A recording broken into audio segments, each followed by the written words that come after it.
তা কি হয়েছে তাতে বল? এক সাধুর সঙ্গে দেখা হয়েছে, তা হলো কি আছে, প্রণাম করেছো না? সে সাধু আমাকে প্রণাম, হ্যাঁ তাহলে গন্ডগোল আছে।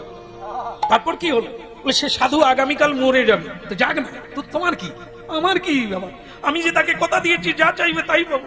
তারপরে সেই সাধু আমাকে বললো তোমাকে বাঁচাতে হবে, এখন আমি কথা দিয়েছি কি করব, আমি যে ব্রত করেছিলাম ব্রত ভঙ্গ হয়ে যাবে। তখন অর্জুন বলে তুমি কথা দিয়ে ফেললে? তখন সুভদ্রা বলছে তুমিও কিন্তু কথা দিয়েছ। ওরে বাবা রে, কি সাংঘাতিক জিনিস, একে নিয়েই আমরা শুয়ে থাকি, বাঁচবে না মরবে কোনো ঠিক নাই। সে অর্জুনকে ফাঁসিয়ে দিল বলে তুমিও কিন্তু কথা দিয়েছ, হ্যাঁ এখন আমি যা চাইবো তোমাকে তাই দিতে হবে। কি আমি ওই লোকটাকে কথা দিয়েছি বাঁচাবো, হ্যাঁ আমি যখন কথা দিয়েছি তাই হবে, কিন্তু আমাকে কি করতে হবে? তুই বাঁচাবে, সে নয় বাঁচাবে, বলে বাঁচাবো কি, তাকে যে মারবে